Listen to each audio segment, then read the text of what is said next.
Hello guys, how are you? MetaDude here. So today I'll show you how to install a custom kernel on your phone. Note that this is not a generic kernel that you can just download from somewhere and flash it on your phone. It has a different serial number for different types of phones, so just copy it as I'm telling you to.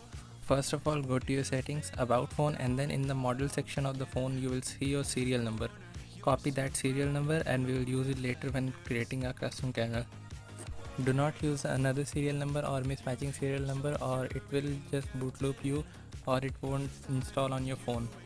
Then go to the website I have linked in the description and the comment, and there you will see that there is a file to insert your Lyb Kernel file here. I will provide you the Lyb Kernel file in my description box.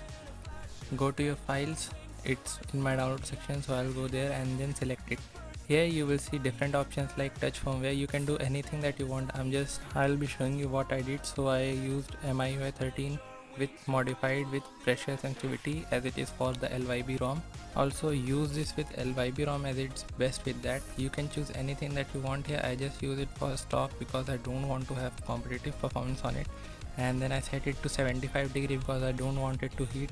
It's very humid condition in my room. So I just use the stock thermals with Lyb recommended SOC limit.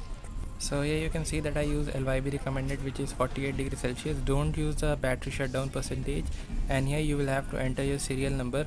I'll just enter a random serial number. I don't really remember my serial number.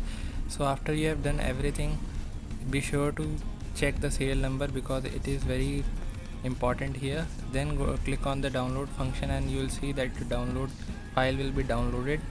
Also read the caution on the top of the page. It says you can't share the generated zip file because it is unique for each phone as it requires serial number.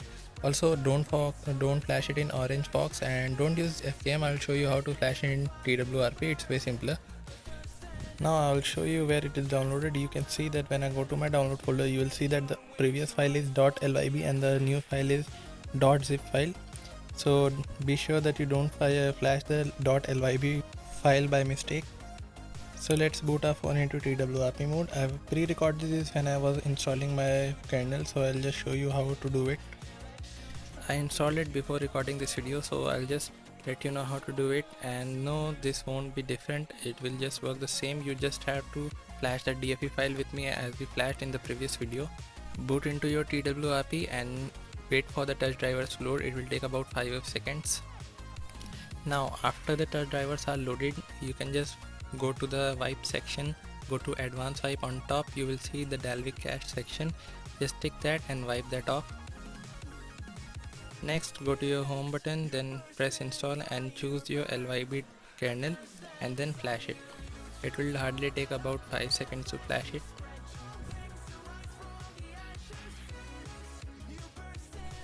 Now when the kernel is flashed, press your home button and go to wipe, advanced wipe, and wipe your Dalvik cache once again. Also, if any of you get bootloop error, that because you can't wipe your Dalvik cache, it is mostly because of the encrypted ROMs and most people don't realize that's what's causing it. So now let's skip the booting animation. Here you can see that we are booted into our Arrow OS, and now we'll go to the settings to show you. Here you can see that I have already flashed my Lyb kernel. Now I'll see you again in the next video. Till then, take care and bye bye. Continue.